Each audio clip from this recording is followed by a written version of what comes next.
Pues vamos a orar. Señor bendito, te damos muchas gracias porque tú eres bueno con nosotros.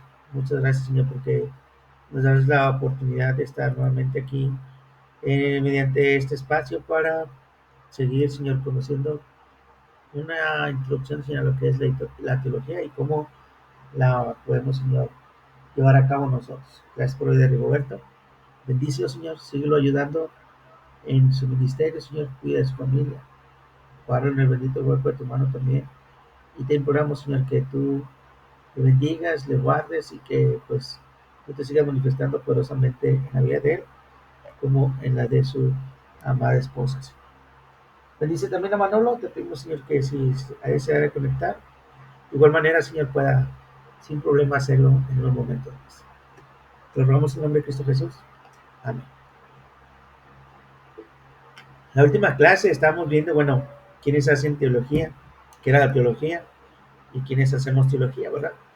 Pero esta noche pues vamos a brevemente meditar. Brevemente me refiero a que podemos pasarnos más tiempo, pero esto lo vamos a hacer de manera más breve. ¿Por qué hacemos teología? Es una pregunta bien interesante. ¿Cuál es la razón? ¿Cuál es la motivación de por qué hacemos teología?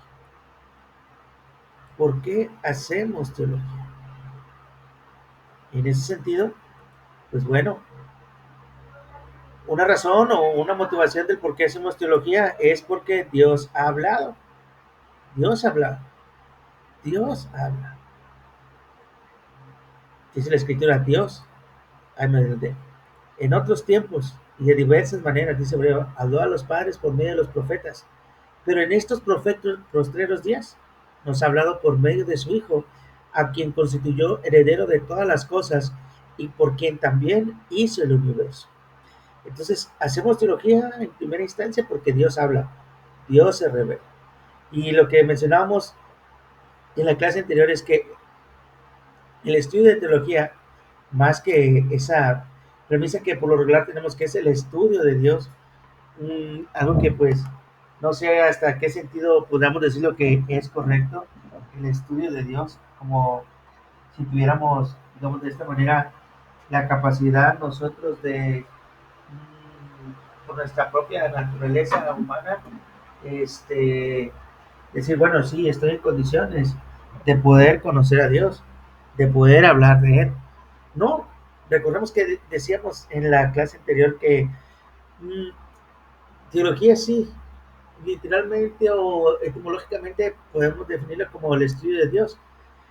Pensamos con esa actitud de que si no es porque Dios habla o porque Dios se revela, nosotros no teníamos alguna manera, alguna forma en la cual pudiéramos decir, bueno, yo puedo estudiar a Dios más que lo que pudiéramos encontrar en la creación. No habría ninguna otra manera en la cual podamos decirle, yo puedo conocer a Dios como el Salvador, como si la creación no me está informando esto. Yo, ¿cómo podría la creación informarme que Dios es un Dios de gracia? Bueno, pues esto no sería posible. Sin embargo, porque Dios ha hablado y se ha revelado especialmente en su palabra, es por eso que nosotros hacemos teología, porque hacemos la teología a partir de las escrituras o a partir de la revelación de Dios o a partir de la voz que Dios ha querido transmitirnos y que nos ha dejado por escrito. Por tanto, la labor nuestra, ya sea que seamos pastores, ya sea que seamos misioneros, ya sea que seamos predicadores, que seamos maestros de escuela dominical, los que enseñamos la palabra de Dios, nuestra labor, nuestra tarea, o la del teólogo que se dedica, digamos de esta manera, a escribir libros, este, es la de ayudar a la iglesia a escuchar y responder a esa palabra de Dios. Y es algo bien interesante que decimos que una teología si no es llevada a la práctica, pues sirve de nada. Entonces, esto es igualmente importante. Es decir, todo lo que hacemos es para que la iglesia escuche y responda a la palabra de Dios, a lo que Dios ha hablado, a lo que Dios está pidiendo, a lo que Dios quiere de todos y cada uno de nosotros como sus hijos. ¿Qué es lo que Dios está pidiendo? ¿Qué es lo que Dios nos está requiriendo? Eso es lo principal de nuestra labor. Por ende, se requiere que principalmente o primariamente la hayamos escuchado nosotros, ¿verdad? Por eso es que Dios nos ha dado esta palabra para que la estudiemos, para que hagamos lo que dice y para enseñar a la iglesia del Señor, con el fin máximo primordial del hombre, glorificar a Dios. Nos ha dado su palabra para que todos la estudiemos, especialmente nosotros, para que hagamos lo que ésta dice, para que nosotros le enseñemos y para que la finalidad de todos en conjunto, desde lo individual, lo familiar y lo comunitario, es que glorifiquemos a Dios. El fin principal del hombre es glorificar a Dios. Por ende, hacemos teología con esa finalidad, con ese firme propósito, que Dios sea glorificado, que Dios siempre sea exaltado en todo lo que hacemos, máxime en este hecho de que estamos enseñando la propia palabra de Dios. Por tanto, si Dios ha hablado, como dijimos ahorita, hay que escuchar. Constantemente Dios dice, escucha, oh Israel, escucha, oh Israel. Escuchar no solamente es oír.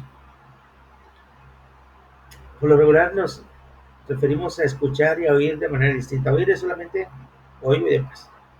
Escuchar es prestar atención para ser conforme a lo que se ha platicado, conforme a lo que se ha enseñado, conforme a lo que se ha instruido. Por eso es que esto es más que una orden, escuchar, a simplemente abrir nuestros oídos, sino requiere reflexión, requiere pensamiento, requiere de cómo es que estas palabras que Dios está diciendo las vamos a aprender y estas palabras que Dios está mencionando las vamos a cantar y las vamos a obedecer conforme a lo que Dios está diciendo.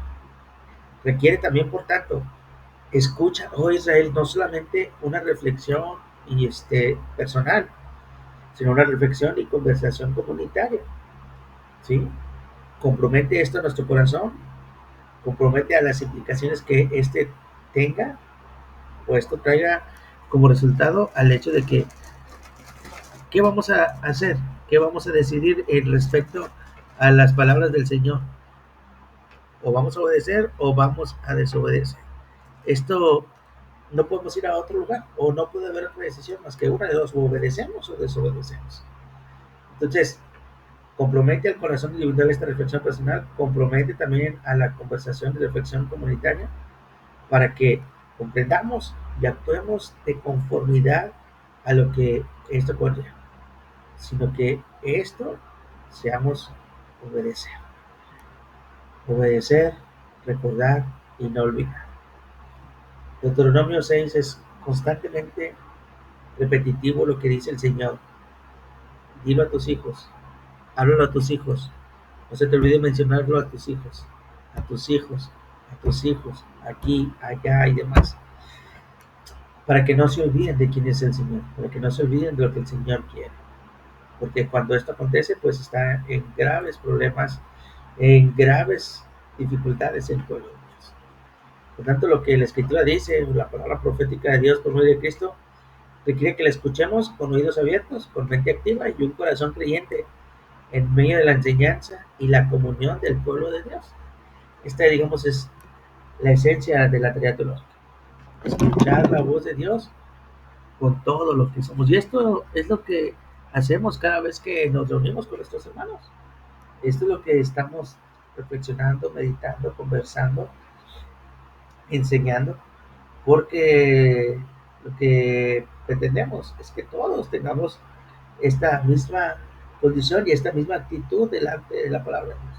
Oídos abiertos, mente activa y un corazón creyente, ¿verdad? Oídos abiertos, mente activa y un corazón creyente. Estar dispuestos siempre a ser enseñados y estudios de la palabra de Dios. Si tienes ahí alguna pregunta, Rigo, me escribes, por favor.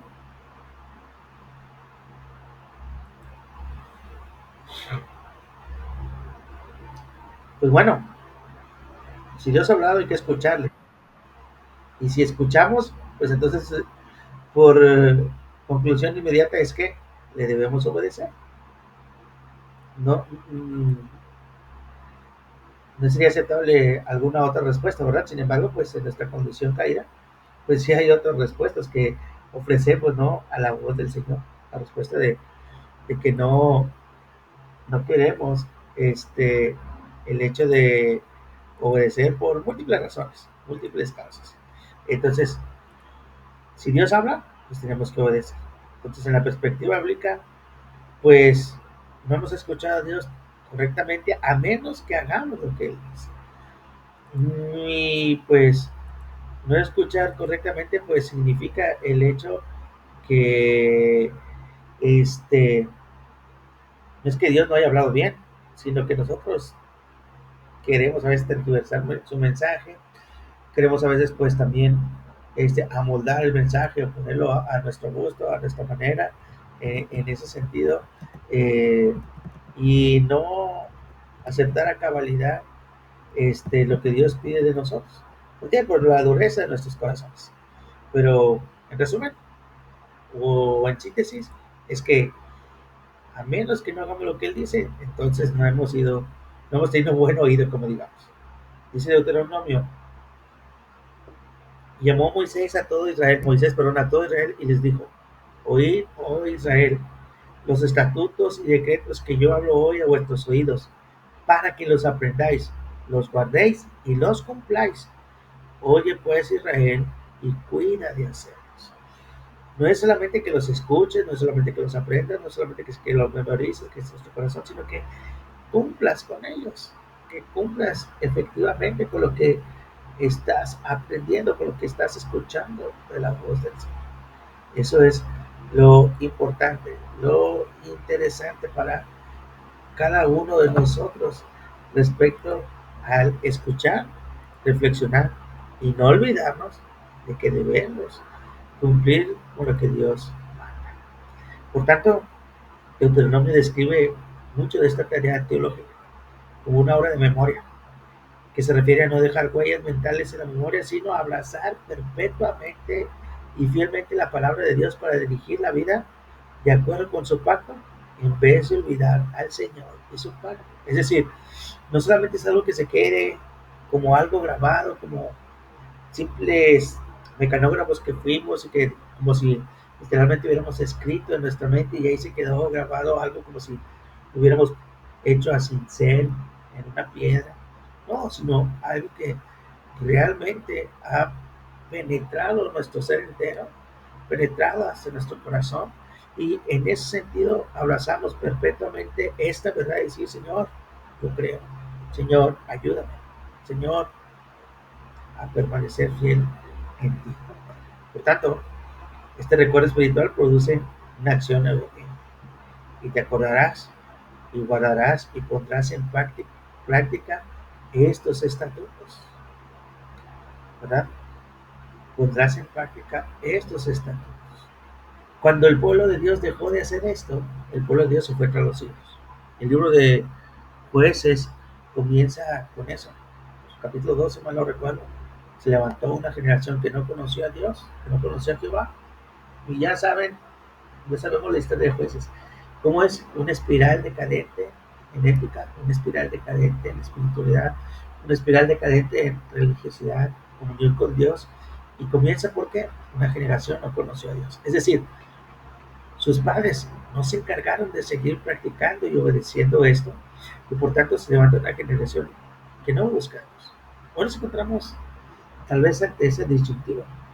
Muchos de nuestros jóvenes, muchos de nuestros niños, de nuestros adolescentes, muchas veces no quieren nada con Dios porque precisamente los padres hemos perdido, o más bien, no hemos perdido, porque ahí está en la palabra de Dios, sino hemos descuidado esta tarea de seguir instruyendo a nuestros hijos, de seguir instruyendo a los más jóvenes, no solamente como padres, sino también la iglesia. La iglesia se ha olvidado de eso. ¿Cuántos de nuestros hermanos en la iglesia se interesan por nuestros muchachos? ¿Cuántos realmente les dedican tiempo? A un saludo, cuando menos, algunos minutos en el domingo para hablar con ellos. Realmente son muy pocos de los hermanos que dedican tiempo para hablar con ellos. Y esto es una labor para todos. Israel no solamente se está refiriendo a los padres. Oye, Israel, sí, es una labor primaria de los papás, pero todo el pueblo coadyuva en este ejercicio, en esta labor de transmitir la fe a los más jóvenes. El no hacer esto, el olvidarlo, resulta en desobediencia con consecuencias catastróficas como el libro de jueces nos lo narra. Por ello, es imperioso que si Dios ha hablado, tengamos que enseñar a otros de él. Necesitamos enseñar su palabra a otras personas, no solamente a los creyentes, sino también a los no creyentes. Hay una enseñanza doméstica en la que del hogar y la eclesiástica, en las asambleas, las reuniones del pueblo de Dios. Eso no debe desaparecer, algo de lo que ya mencioné hace un momento. Por tanto, enseñar a la familia y a la iglesia están íntimamente relacionados. Extendió esa ordenanza a Moisés en el Deuteronomio, hace esto mismo al pueblo para que enseñe a sus hijos. Pues esta tarea nuestra de enseñar, de estudiar teología, debe tener esta misma línea, enseñar a todas las generaciones. Y es complicado, ¿no? ¿Con qué fin? Inculcar el temor del Señor en ti, en tu hijo y en el hijo de tu hijo. Papá, hijos, nietos. ¿Qué dice el Señor? La familia en conjunto debe aprender. La familia en conjunto debe ser enseñada. Y una práctica que tenemos en nuestras iglesias, tal vez, no me gusta mucho, yo por eso ya, yo no la practico. El hecho de que cuando estamos en el culto, ¿dónde están los niños? Cuando estamos adorando al Señor, ¿dónde están los niños? ¿En qué lugar se encuentran los niños?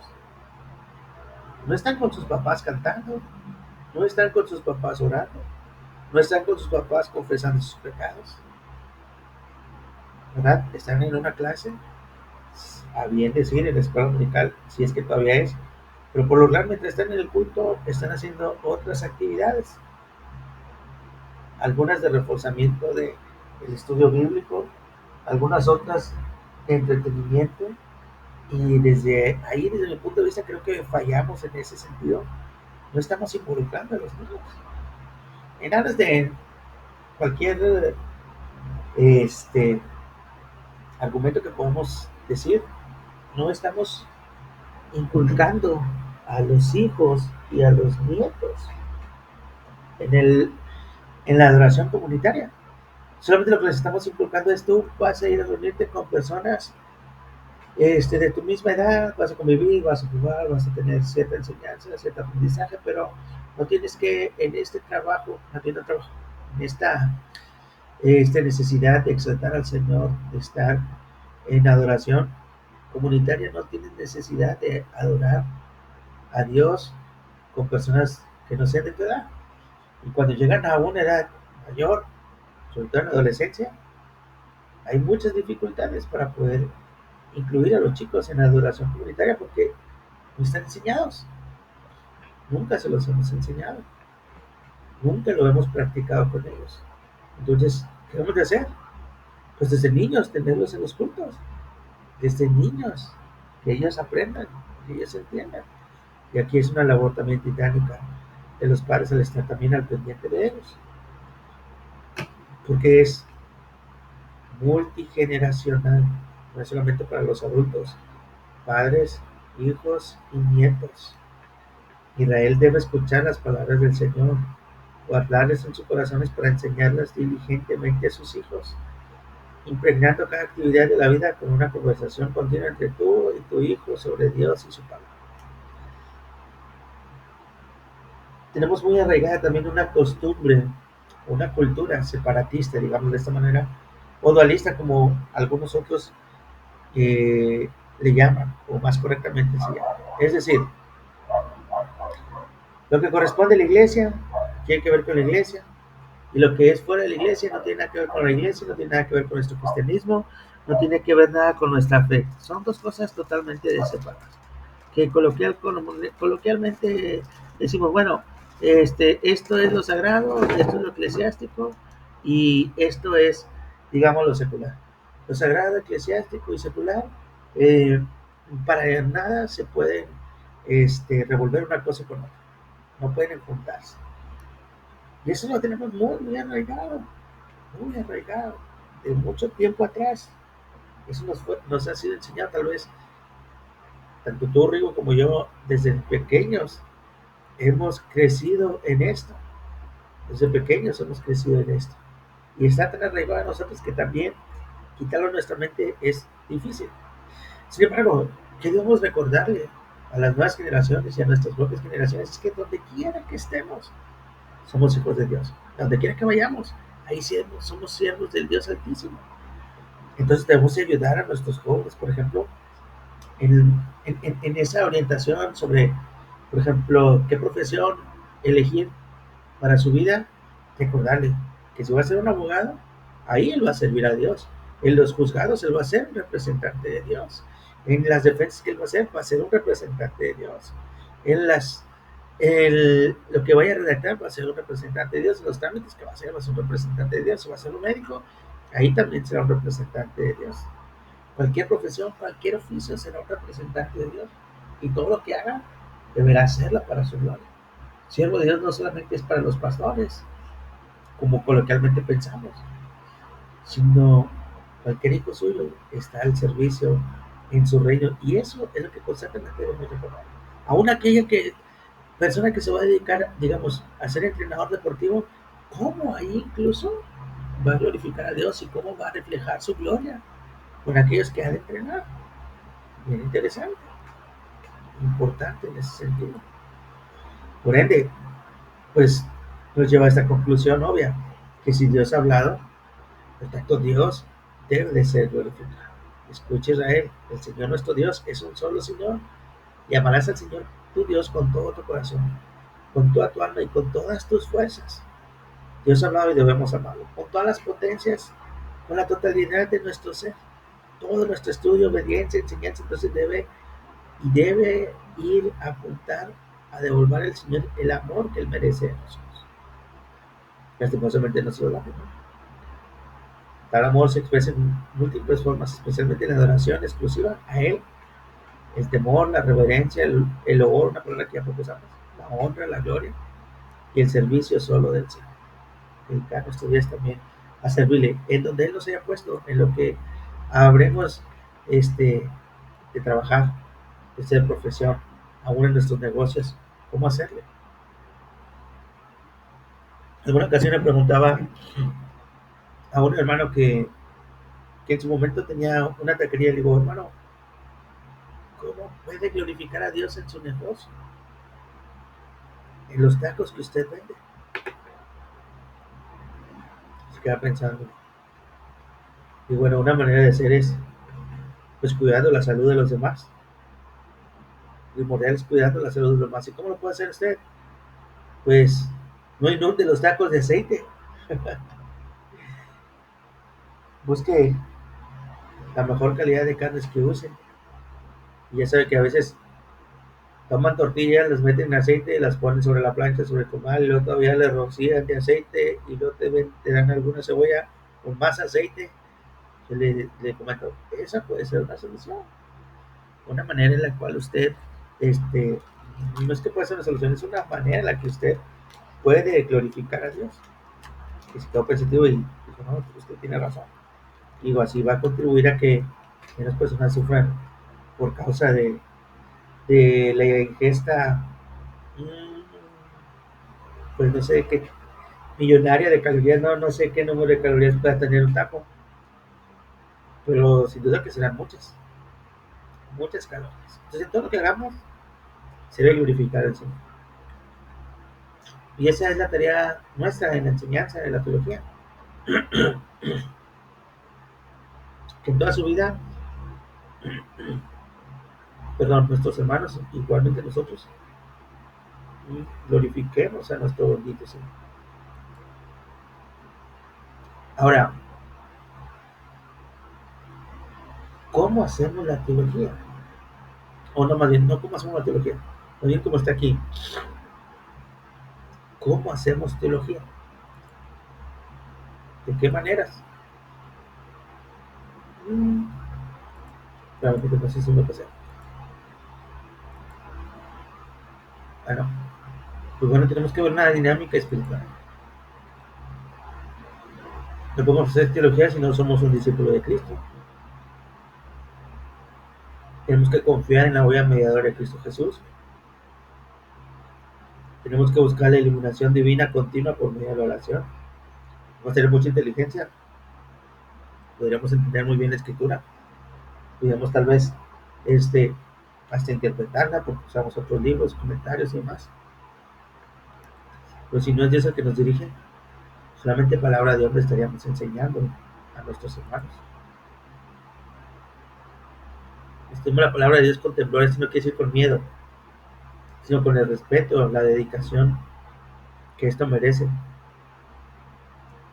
¿Cuántas veces no hemos tal vez escuchado a hermanos decir que en algún cierto lugar una persona dijo, bueno, yo voy a predicar lo que el Espíritu me diga y en el momento? No tengo por qué prepararme, no tengo por qué hacer durante esta semana un estudio previo. El Espíritu Santo habla y Él me va a dirigir y Él me va a decir lo que desee. No lo niego que pueda ser verdad. Más creo por un testimonio de la Escritura y los predicadores de la Escritura es que hay que prepararnos. Máximo porque estamos alejados a mucha distancia, ¿no?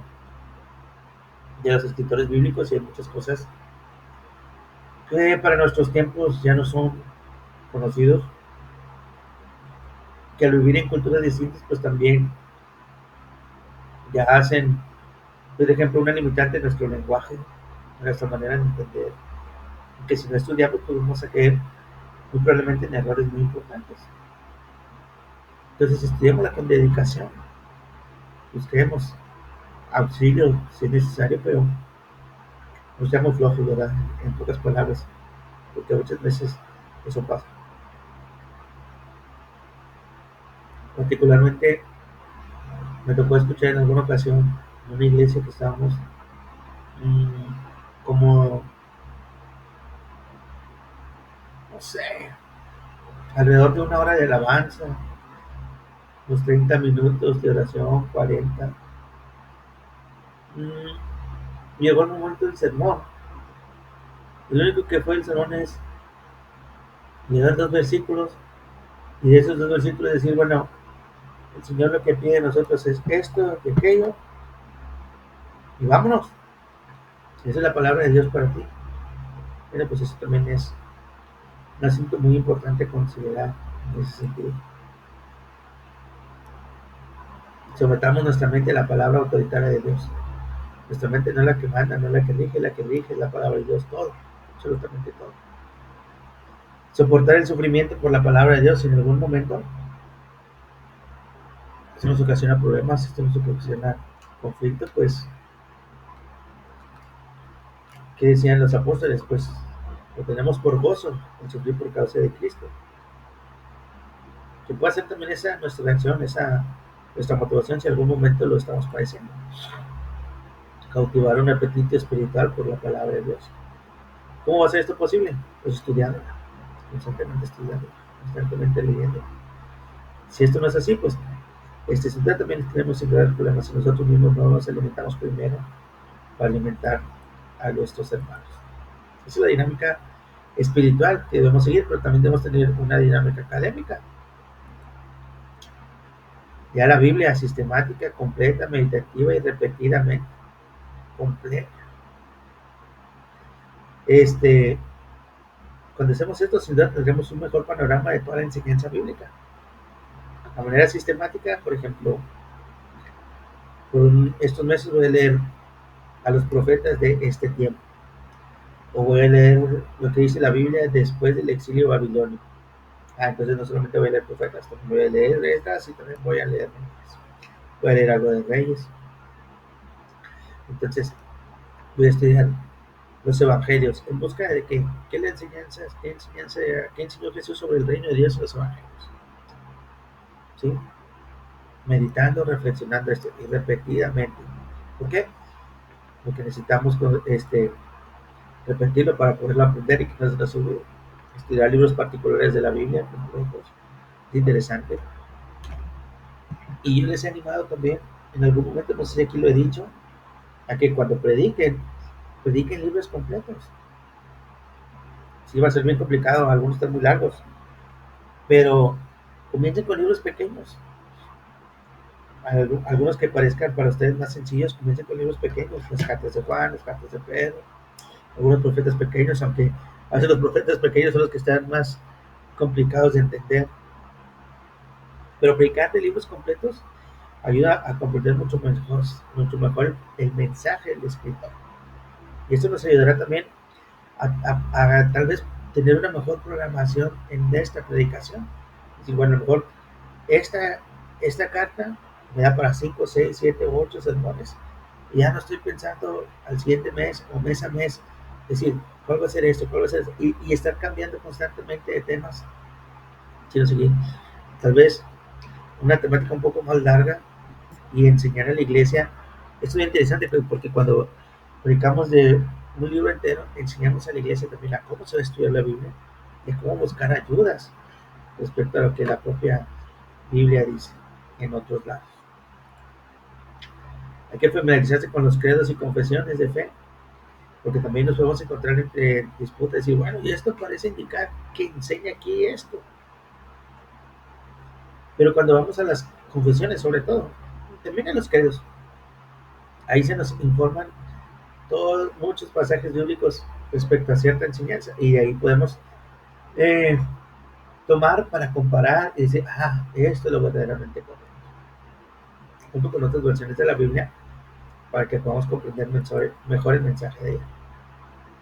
Mantenga sus propios libros comunes, es decir, cuáles son aquellos que a mí me ayudarán en ese determinado tema. De estos libros, cuáles son los que a mí me parecen que son los que me van a apoyar en estas enseñanzas. Es investigar una doctrina en particular. Por ejemplo, nosotros acabamos de terminar un curso de catequémonos con adolescentes. Y lo que les dije, vamos a aprender doctrinas, que es lo que Dios nos enseña así. Pero terminando el curso, vamos a ver cómo esas doctrinas están en la Biblia enseñadas. Y pues, por ejemplo, comenzamos con la antropología y estamos hablando de sexualidad, desde cómo Dios creó al hombre y qué implica esto. Entonces comenzamos el domingo y vamos a llevarnos, no sé, yo creo que todo este noviembre y 2 semanas de diciembre hablando de eso. Digo, vean, están poniendo o están relacionando lo que aprendimos allá sobre antropología, cómo está aquí en la Biblia y cómo lo podemos llevar a la práctica hoy en día. Una cuestión reflexiva para niños de jovencitos de 12, 13, 14, 15 años. Esa debería ser la dinámica académica para lo que dijimos, es que todo esto es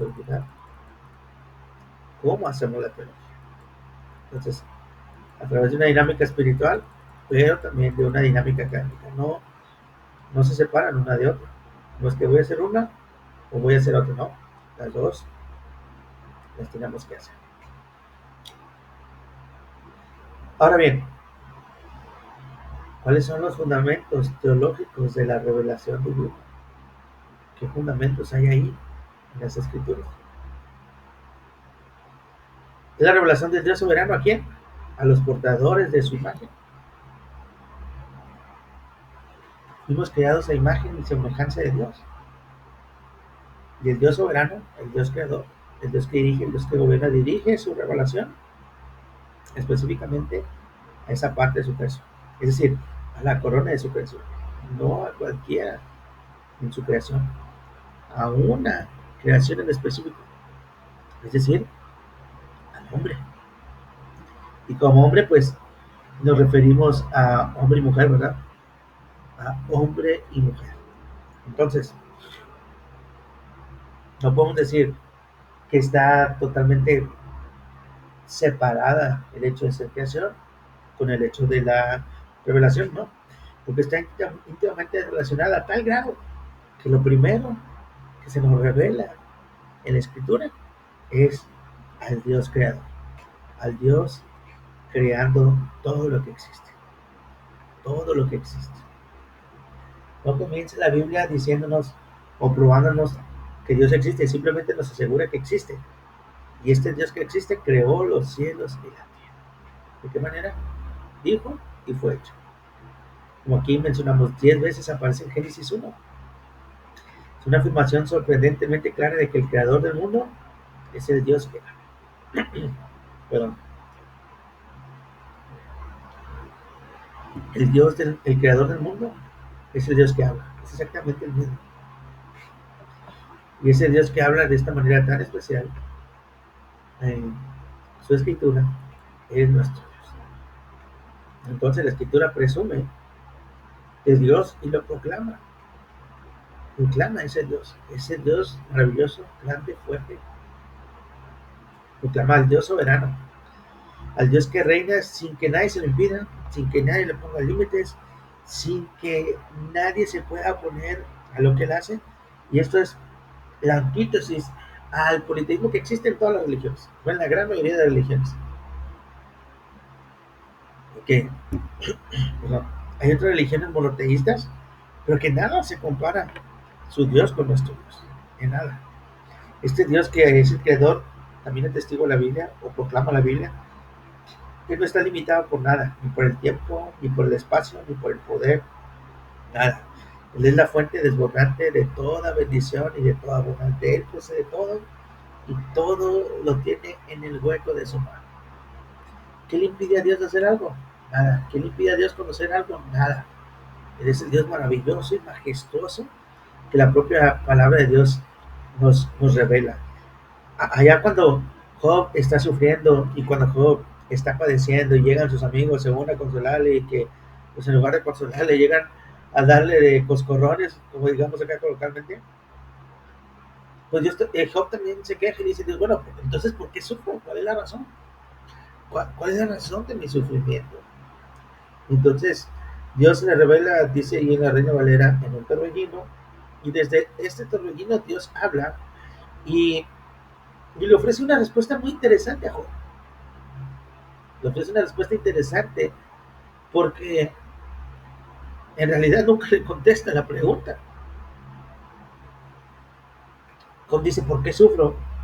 Y nunca jamás Dios le contesta la pregunta, sino que Dios le habla de su grandeza, Dios le habla de su poder, Dios le habla de su majestad, de su dominio, de su reino, digámoslo de esta manera, en los términos de la creación. Y le dice, mira, revisa todo lo que es la creación. ¿De dónde tú estabas cuando hice esto? Yo tengo el mar en la palma de mis manos. ¿Quién le dio la fuerza a Leviatán? Digo, parafraseando. ¿Dónde estabas tú? ¿Quién eres tú con todo esto? Al final del libro de Job, Job dice, uff, pues realmente ya no necesitas ni decirme por qué he sufrido. Ahora mis ojos te ven. Solamente te he oído de oídas, pero no te conozco, sé quién eres. Eres tan majestuoso y tan maravilloso que no podía imaginar eso. Pues sí, se me arrepiente por Vicente. Es una revelación extraordinaria o maravillosa, queremos decirlo así, de lo que es Dios. Pero lo más importante es que el conocer quién es Dios da paz a nuestro corazón. El conocer quién es Dios da quietud a nuestra alma. Y podemos decirlo, Señor, sí, ayúdame, porque tú eres más grande que todos los problemas. Vamos a resumidas cuentas lo que Job le dijo al Señor. Pues él actúa con autoridad absoluta porque es el dueño de todo. Él lo hizo. Él es el juez santo. Lo que él evalúe, lo que él dicta es la norma por sobre todas las cosas. Dios no es una fuerza ciega en la naturaleza, sino es el ser personal que actúa con orden sabio y se relaciona personalmente con los seres humanos que creó. Tan personalmente que la segunda persona de la Trinidad, el Hijo unigénito del Padre, se hizo hombre, habitó entre nosotros, dice la propia palabra de Dios. Entonces, Génesis 1 establece ese tono, esa guía, esa pauta que va a marcar la palabra de Dios con toda la Biblia como la autorrevelación del Dios viviente, del Dios poderoso, del Dios fuerte y valiente, como dice en otras partes la palabra de Dios. Pero también Génesis presenta al Creador como distinto de toda la creación. Sí, se relaciona con el hombre. El himno Soberano Señor de los Mundos dice en una de sus párrafos, de sus estrofas, casi último: condesciende Señor y reside. Mm,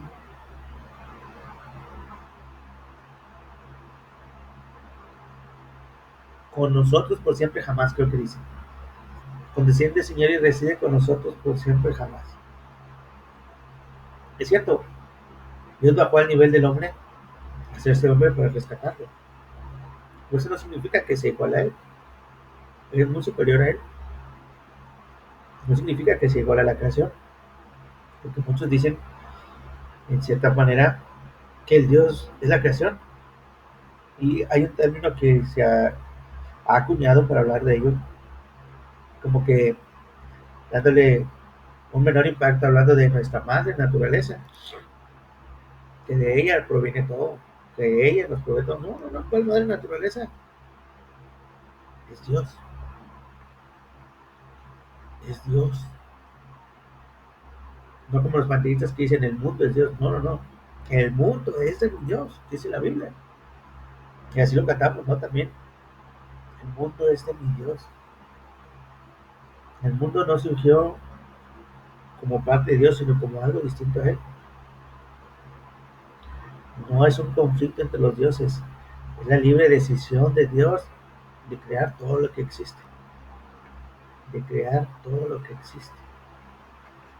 Nada ha sido accidente. Nada ha sido evolutivo por su existencia. Nada ha sido de la conciencia del hombre hacia la divinidad para existir, sino de Dios. Es de allá hacia acá la comunicación del Creador hacia nosotros, no al revés. Entonces, Dios diseñó pues esta creación para que conozcamos los seres humanos, el hombre, a Dios, porque el trabajo de la creación llegó a su cúspide en la creación del hombre. Después de esto descansó. Y creó al hombre, nos creó a nosotros a su imagen y semejanza, para representarlo, para ejercer gobierno en la creación, para servir también en la creación, pero también para este, progresar, hacer progresar la creación, que la creación también tuviera mejores sustanciales por medio del trabajo del hombre. Somos representantes del rey, como representantes del rey trabajaremos para que la creación tenga una mejor condición.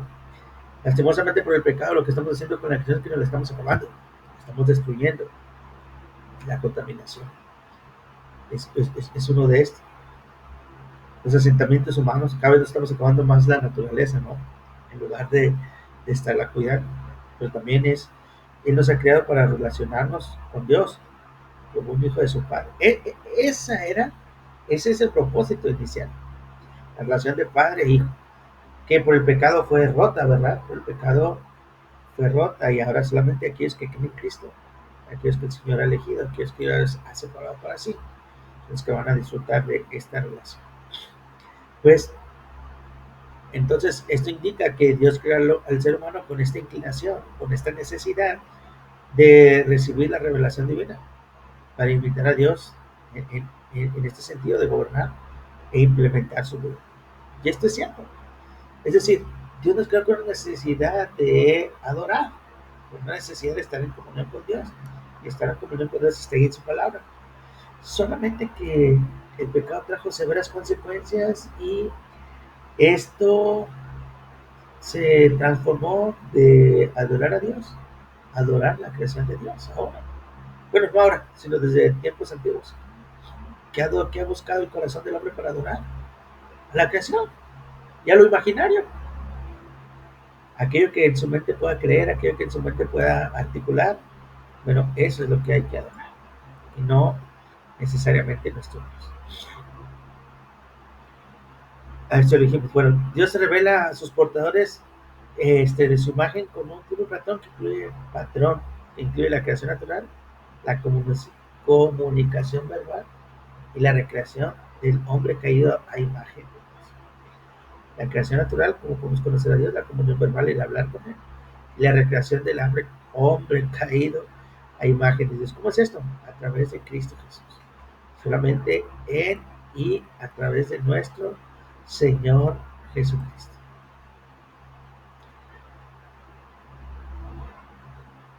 Por ende, si estamos hablando de que Dios se revela, que Dios habla, que Dios es conocido, pues tenemos que hablar ahora sí, digámoslo, de aquel que es el objeto de nuestro estudio, la revelación especial, la palabra de Dios. Hablamos de revelación especial porque, recordemos, en teología hablamos de dos tipos de revelaciones. La revelación general, que nos referimos a la creación, que sí nos informa que hay un Dios, que sí nos informa que ese Dios es poderoso, pero no nos informa más que eso. Pero la revelación especial es quien nos da a conocer lo que Dios quiso que conociéramos de Él. Porque no conocemos el todo de Dios, conocemos lo que Dios quiso. Hay misterios que aún han de ser revelados, pero esto sucederá, pero cuando estemos en gloria con Él. Entonces, cuando hablamos de revelación especial, pues indica necesariamente que Dios se comunica en un lenguaje humano que se puede entender y que se puede repetir. Porque ¿de qué serviría ese mandato de repetir, repetir, repetir, instruir, instruir, instruir a las nuevas generaciones si lo que se dice no se entiende? Ubiquemos en el siglo XV, XVI, antes de la Reforma. Las personas no sabían griego, hebreo, mucho menos latín, seguramente. Las misas se hacían en latín, se hablaba latín. Y entonces, cuando ibas y te congregabas y escuchabas al sacerdote hablar en latín, ¿qué entendías? ¿De qué te servía? Podrías estar ahí todos los días, pero no comprendías absolutamente nada. Así como llegabas así, meramente regresabas.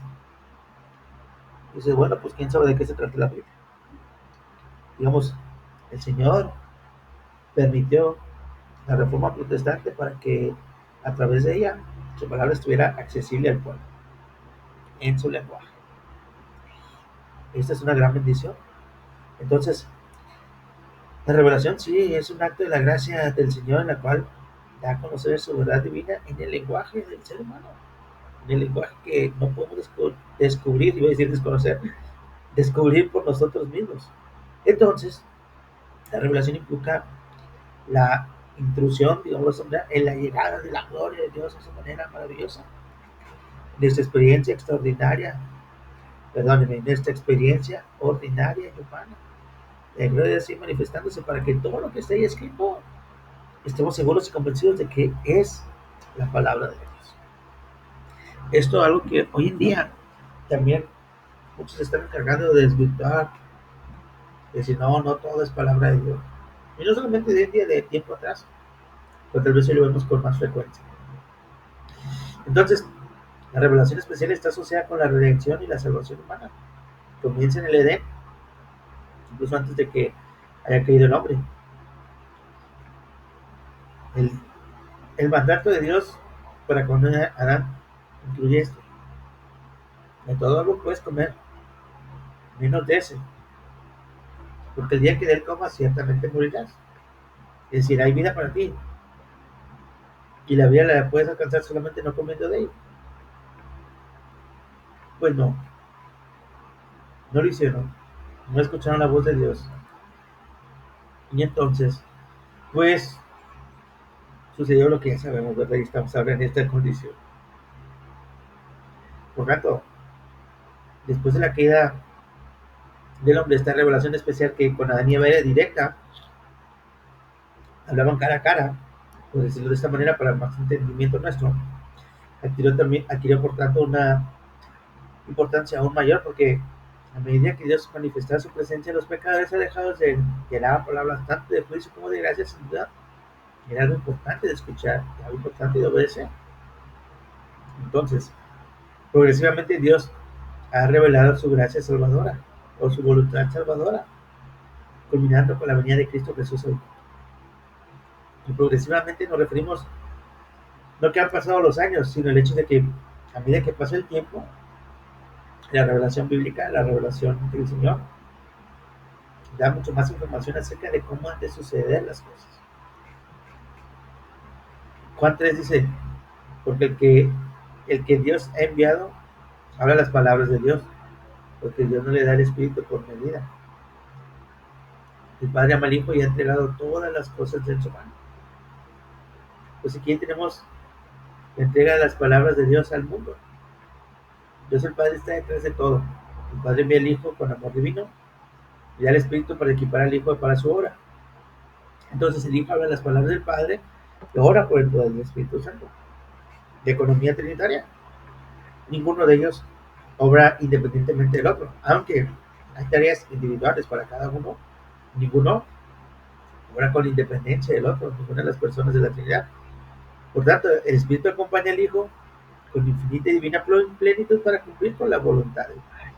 Entonces, cuando el Hijo se va, pues dice, le voy a dejar a otro consolador, el cual les conviene que yo le deje. Por eso hablamos de la obra trinitaria en esta revelación especial. Sí, aunque es el Espíritu Santo el que guía a los hombres, es la Trinidad obrando en ella. Por tanto, hablar de inspiración tiene que ver con el hecho de cómo es que ha quedado escrita la palabra de Dios. Cómo todo este proceso ha llegado a su conclusión, ha llegado a su final, y por decirlo, esa en realidad es la palabra de Dios, la revelación de Dios, el mensaje de Dios, la voz de Dios para la humanidad. Y entonces hablamos de dos cosas. Toda escritura es inspirada por Dios, honestos, que significa soplado.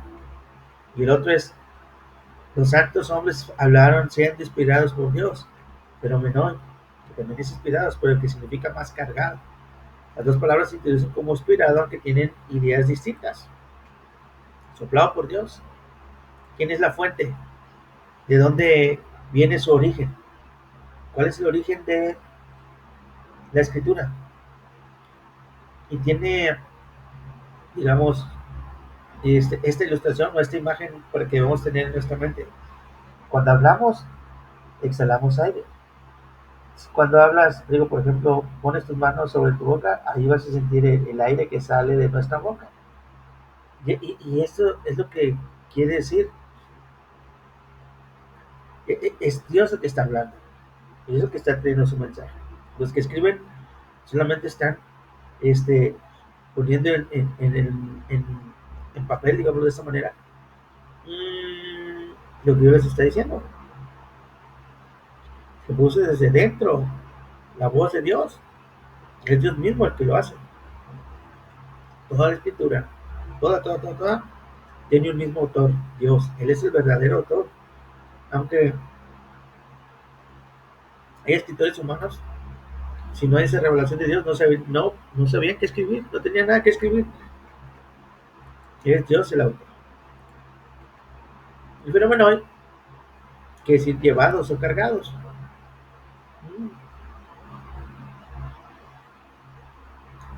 Están siendo llevados. Es decir, hay una acción que no cumplen los escritores. Ellos no están cargando a nadie. Lo que dice la palabra es que ellos están siendo cargados por alguien. Obviamente por el Espíritu Santo. Palabras como transferir o periférico tienen esta misma raíz de fer. Aquí el concepto es que es la manera en cómo fue dada la revelación y la inspiración. Dios tomó en sus brazos a los escritores y los llevó asegurando de esta manera que todo lo que escribieran fuera palabra de Dios mismo. Dios se encargó de todo el proceso de cuidar de ellos que recibían la revelación de Dios, de que nada escapara, de que nada se les olvidara y de que ese nada se les olvide quedara completamente escrito y que eso completamente escrito sea la palabra de Dios. Hay algunos más que dicen que este cargar implica el hecho de que mientras ellos están recibiendo revelación y mientras ellos están escribiendo la palabra de Dios, no puedan pecar, porque si pecaran entonces habría sendos errores. Y suena un argumento muy convincente en este sentido. ¿Cómo fue el modo de la inspiración? Bueno, la inspiración por tanto es ahora el Espíritu Santo, por primera instancia lo que vamos a hacer. y que esto sea revelación del Espíritu, perdón, inspiración del Espíritu Santo, pues hasta que sea infalible. La Biblia no falla, la Biblia no se equivoca. La inerrancia de las escrituras no creemos. Aunque hay algunos, aún dentro de nuestra iglesia presbiteriana, que dicen, no, en ningún lugar la Biblia dice que habla de la inerrancia, eso no es cierto. Bueno, eso es algo que nos aproxima mucho al liberalismo, porque decir eso es casi casi decir que la Biblia no toda es palabra de Dios, que hay ciertas cosas que nada más son palabra de Dios. Entonces, las escrituras no se entienden claramente ni correctamente si no tomamos en cuenta esto, la doble paternidad literaria. Sí, hay dos autores, Dios y el escritor humano. Entonces, Dios da su mensaje, pero a través de instrumentos humanos y lenguajes humanos, y en este lenguaje e instrumentos humanos, Dios permite que cada uno de ellos escriba, digamos, de esta manera, considerando su idiosincrasia. No fueron simplemente eh, mecanógrafos o copistas, sino que dio su mensaje y respetó la idiosincrasia de cada quien, y cada quien escribió, digamos, de esta manera, conforme a su nivel educativo, conforme a su propia experiencia, conforme a los recursos lingüísticos que tenía a su alcance, conforme a la experiencia de su vida. Y pues encontramos tanta diferencia en lenguaje, en la propia la palabra, alguno muy culto, tal vez como el de Pablo, tal vez como el de Isaías, alguno muy popular, tal vez como el de Amós, Abdías, y tantas figuras de dicción, porque cada quien habló desde la propia realidad y desde mm, su propio o su propia idiosincrasia, para no decir otra cosa. Entonces, todo esto, ese lenguaje es finalizado y autentificado en Cristo, que es el final de la revelación, con eso se completa. No me refiero a cuando Él estuvo, sino con el Apocalipsis, ¿no? El Apocalipsis nos termina hablando de Cristo, cuando Él va a venir, porque Cristo es la imagen exacta de Dios. Pero aún la revelación de que el Espíritu da en Jesucristo se da en términos humanos, que podamos comprender, que podamos enseñar, que podamos compartir y que nunca se nos deba olvidar. Entonces, durante Dios y el Espíritu Santo tomó en sus brazos, para sentarlo de Pablo, a algunas personas, les dio a conocer ella su voluntad, la información que quise que comunicaran a su pueblo, y a través de, ¿cómo lo hizo? De sueños, visiones, teofanías, de múltiples maneras, ¿no? Aún de la propia investigación que ellos hicieron, el Espíritu Santo la guió. Por ejemplo, hay Lucas, para escribir el Evangelio y el de Hechos, él fue investigando y escribió tanto el Evangelio como el libro de los Hechos. Ay, perdón. Entonces, el modo de revelación incluye la escrituración o el escrito, que estoy moviendo mi mano como si me vieran, perdón, de la palabra de Dios. Lo que es la palabra inspirada está en las escrituras, lo que está ahí escrito palabra por palabra. La misma Biblia habla de la égrafe o grafía, lo escrito, grafía, escrito, ¿no? De la escritura o las escrituras o lo que está escrito. Con esto pues debemos entender que todo el proceso de poner por escrito la palabra de Dios es parte del proceso de la inspiración. Y en todo ese proceso el Espíritu Santo es el que estuvo activo con los seres humanos que escribieron Biblia. Por eso esta fórmula escrito está escrito, se encuentra frecuentemente en los labios de Jesús y en las citas de otros escritores bíblicos, dando testimonio que con esto de que la palabra de Dios se encuentra escrita en la Biblia, en todas las escrituras, y que ni sueño, ni visiones, ni supuestas teofanías, ni nuestra observación son en sí revelación especial de Dios. Esto vamos a tener mucho cuidado. Hoy que abundan, que abundan, que abundan, que abundan, que abundan, el tanto Dios me habló, que Dios me reveló, y por qué nada más a ti. ¿Por qué Dios habló? ¿Por qué Dios reveló? ¿Y por qué nada más a ti? a unos cuantos. Y esos unos cuantos piden mucho dinero siempre. Pero bueno, es lo que nos recuerda la propia escritura. El autor es Dios y Dios cuidó cada detalle, por más pequeño que este haya sido, para que todo lo que tenemos ahí escrito estemos seguros de que es su palabra, que es su mensaje, que es la información que Él quiere que conozcamos. Es decir, es su autorrevelación. Y pues aquí le vamos a terminar, mi muy buen estimado Rigobert, para en la próxima clase, pues ver algunas propiedades de la palabra de Dios.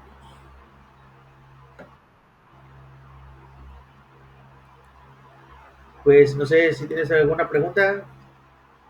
Bueno, pues algo, hemos repetido algo que todos conocemos en cierta manera.